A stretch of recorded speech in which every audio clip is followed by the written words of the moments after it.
ओम नमो भगवते वासुदेवाय नमः। नमस्कार दोस्तों, स्वागत है आप सभी का हमारे यूट्यूब चैनल पावरफुल हिंदू धर्म में। आज हम आप सभी को आंवला नवमी कब है, उसकी शुभ मुहूर्त, महत्व, पूजा विधि, सामग्री और कथा के बारे में आप सभी को बताएंगे। आइए जानते हैं आंवला नवमी कब है। हिंदू धर्म में अक्षय नवमी के दिन श्री हरि विष्णु जी और आंवले के पौधे की पूजा की जाती है। इस दिन को आंवला नवमी और कुसमांडक नवमी भी कहा जाता है। इस साल 10 नवंबर को अक्षय नवमी है। प्रत्येक वर्ष कार्तिक माह के शुक्ल पक्ष की नवी तिथि को अक्षय नवमी मनाया जाता है। इस साल 10 नवंबर को अक्षय नवमी है। इस दिन श्री हरि विष्णु और आंवले के पेड़ की पूजा अर्चना की जाती है। आंवले के पौधे की पूजन के बाद वृक्ष के नीचे बैठकर भोजन करने से श्री हरि विष्णु जी और भगवान शिव का आशीर्वाद मिलता है। इस दिन आंवला के पेड़ की परिक्रमा भी की जाती है। कहा जाता है कि इसके साथ साधक की सभी मनचाही इच्छा पूरी होती है। इस दिन श्री हरि विष्णु जी ने कुसमांडक दैत्य को मारा था, इसलिए इस पर्व को कुसमांडक नवमी भी कहा जाता है। आंवले के वृक्ष में देवी देवताओं का निवास माना जाता है। अक्षय नवमी के दिन दान पुण्य के कार्य भी अति शुभ फलदायी माने गए हैं। आइए जानते हैं आंवला नवमी की शुभ मुहूर्त, पूजा सामग्री और पूजा विधि के बारे में। आइए जानते हैं आंवला नवमी के शुभ मुहूर्त के बारे में। कार्तिक माह के शुक्ल पक्ष की नवी तिथि 9 नवंबर 2024 को रात 10:45 पर शुरू होगी और 10 नवंबर को 2024 9:01 पर समाप्त होगा। इसलिए उदय तिथि के अनुसार 10 नवंबर को आंवला नवमी मनाया जाएगा। अब हम आंवला नवमी की पूजा के शुभ मुहूर्त के बारे में बताते हैं। सुबह 7:05 से दोपहर 12:20 तक स्त्री लग्न, चार लाभ और अमृत चौघड़िया पूजा का शुभ मुहूर्त है। इसके बाद अपराह में 1:20 से दोपहर 2:45 तक पूजा का शुभ मुहूर्त रहेगा। अब हम आप सभी को पूजा सामग्री के बारे में बताते हैं। आंवला नवमी की पूजा के लिए हल्दी, कच्चा दूध, कुमकुम, अक्षत, फूल, चंदन चाहिए। इसके साथ ही आंवला नवमी पर पूड़ी, सब्जी और खीर बनाई जाती है। आइए जानते हैं पूजा विधि के बारे में। आंवला नवमी के दिन पूर्व दिशा में बैठकर आंवले के पौधे की पूजा करनी चाहिए। आंवले की जड़ में कच्चा दूध चढ़ाएं। पेड़ के चारों ओर कच्चा धागा या मौली बांधें। इसके बाद कपूर या घी के दीपक से पौधे की आरती उतारें। आंवला के पेड़ के 7 बार परिक्रमा करें। इसके बाद परिवार के साथ मिलकर श्री हरि विष्णु, माँ लक्ष्मी और आंवले के पेड़ की पंचोपचार और षोडश उपचार पूजा करें। आंवला के पेड़ के नीचे भक्ति भाव से ब्राह्मणों को भोजन कराएं। फिर परिवार के साथ मिलकर स्वयं भी आंवले के पेड़ के नीचे भोजन करना चाहिए। आइए अब जानते हैं इसकी कथा के बारे में। कार्तिक माह के शुक्ल पक्ष की नवमी तिथि के दिन आंवले नवमी मनाई जाती है। इसे अक्षय नवमी भी कहा जाता है, क्योंकि इस दिन किया गया कोई भी शुभ कार्य अक्षय फल देने वाला होता है, अर्थात उसके शुभ फलों में कभी भी कमी नहीं होती।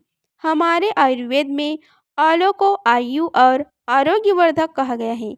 इस दिन आंवले के वृक्ष की पूजा करके उसके नीचे बैठकर भोजन करने का बड़ा महत्व है। माना गया है कि इससे वर्षा आयु आरोग्य बना रहता है। इस दिन आंवले के फल का सेवन किया जाता है। आइए जानते हैं आंवला नवमी से जुड़ी कुछ बातें, इसका महत्व और इस दिन किए जाने वाले उपाय के बारे में। आंवला नवमी का महत्व। आंवला नवमी का महत्व इसी बात से जाना जा सकता है कि क्योंकि इसी दिन द्वापर युग का प्रारंभ हुआ था, जिससे स्वयं भगवान श्री कृष्ण ने जन्म लिया था। आंवला नवमी के दिन ही भगवान श्री कृष्ण ने वृंदावन गोकुल की गलियां छोड़कर मथुरा प्रस्थान किया था। संतान और पारिवारिक सुखों की प्राप्ति के लिए रखा जाता है इस व्रत को।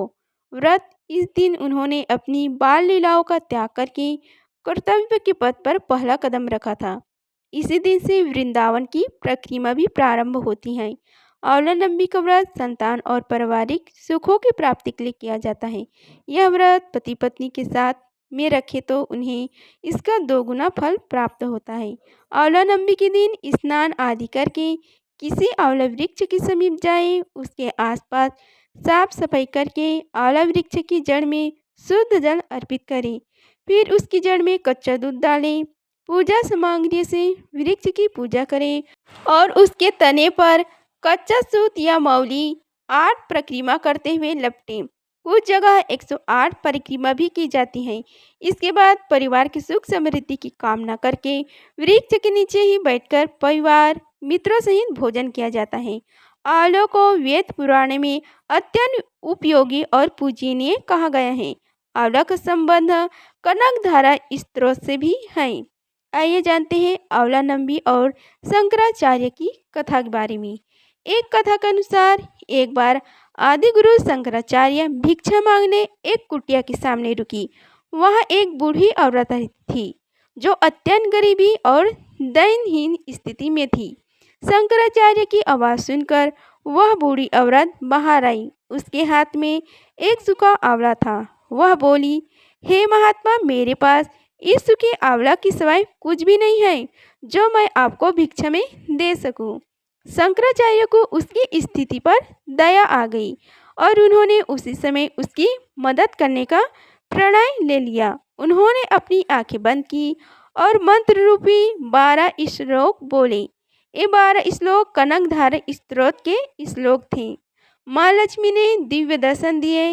इससे प्रसन्न होकर माँ लक्ष्मी ने उन्हें दिव्य दर्शन दिए और कहा कि हे शंकराचार्य, इस औरत ने अपने पूर्व जन्म में कोई भी वस्तु दान नहीं की। यह अत्यंत कंजूस थी और मजबूरीवश कभी किसी को कुछ देना ही पड़ जाए तो यह बुरे मन से दान करती थी। इसलिए इस जन्म में इसकी यह हालत हुई है।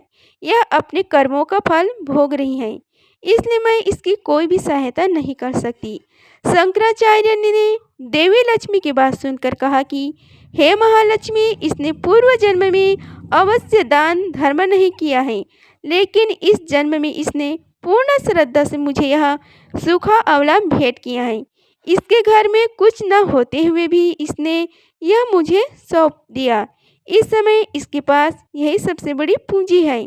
क्या इतना भेंट करना पर्याप्त नहीं है? शंकराचार्य की इस बात से देवी लक्ष्मी प्रसन्न हुई और उसी समय उन्होंने गरीब महिला की कुटिया में स्वर्ण के आंवले की वर्षा कर दी। अब हम आप सभी को आंवला वृक्ष से जुड़ी कुछ रहस्य के बारे में बताते हैं। सारा संसार जब जलमग्न था एवं ब्रह्मदेव कमल पुष्प में बैठकर निराकार परब्रह्म की तपस्या कर रहे थे, तब तब सारे ब्रह्मांड में ब्रह्म जी के नेत्रों से इस प्रेम के अनुराग के टपकते आश्रुओं की ध्वनि गूंज उठी। तथा इन्हीं प्रेम आश्रुओं से जन्म हुआ आंवले वृक्ष का। कार्तिक माह में आंवले के वृक्ष के नीचे भोजन करने को अन्न दोष मुक्ति कहा गया है। श्री हरि को आंवला सर्वाधिक प्रिय है, इसलिए कार्तिक में रोज एक आंवले फल खाने की आज्ञा धर्मशास्त्र देते हैं। अब जरा आंवले का 100% आर्य सत्य भी जान लेते हैं। वह स्थापना यह आचार्य चारा कहते हैं, अर्थात सुंदरता को स्तंभित रोककर करने के लिए आंवला अमृत है। बूढ़े को जवान बनाने की क्षमता केवल आंवले में है। आखिर इसमें सत्यता कितनी है, इसे विज्ञान की दृष्टि से देखते हैं। शरीर के अंगों में नए कोष अणुओं का निर्माण रुक जाने, कम हो जाने से कार्बोनेट अधिक हो जाता है, जो घबराहट पैदा करता है। आंवला पुराने कोशिकाओं को भारी शक्ति प्रदान करता है और ऑक्सीजन देता है। संक्षिप्त में आंवला चिर आयन प्रदाता, ईश्वर का दिया सुंदर प्रसाद है।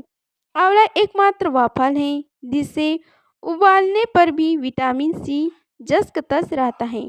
च्यवनप्राश में सर्वाधिक आंवले का प्रयोग होता है। आंवले को कम ज़्यादा प्रमाण में खाने से कोई नुकसान नहीं है, फिर थोड़ा सा शहद डालकर खाने से अति उत्तम स्वास्थ्य लाभ होता है।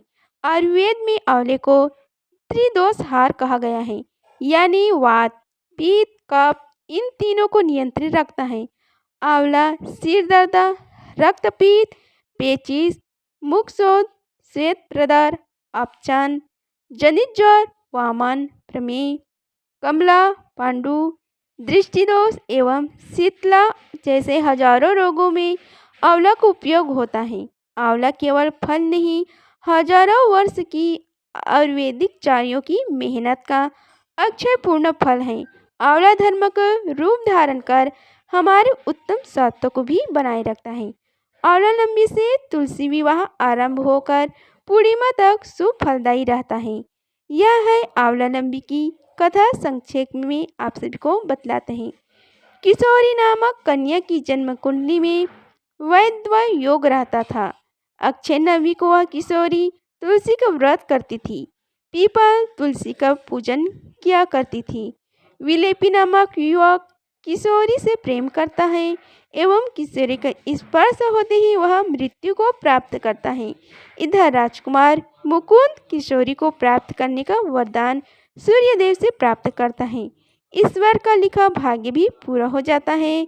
वैधव्य योग भी पूर्ण होता है तथा मुकुंद को पत्नी रूप में किशोर भी प्राप्त हो जाती है। इस प्रकार अवलंबी की कथा संपूर्ण हुआ। अगर आप सभी को हमारी वीडियो अच्छी लगी हो तो वीडियो को लाइक कीजिए, चैनल को सब्सक्राइब कीजिए और कमेंट बॉक्स में ओम नमो भगवते वासुदेवाय लिखें। धन्यवाद। मिलते हैं अगले वीडियो में, तब तक के लिए जय श्री राधे कृष्णा।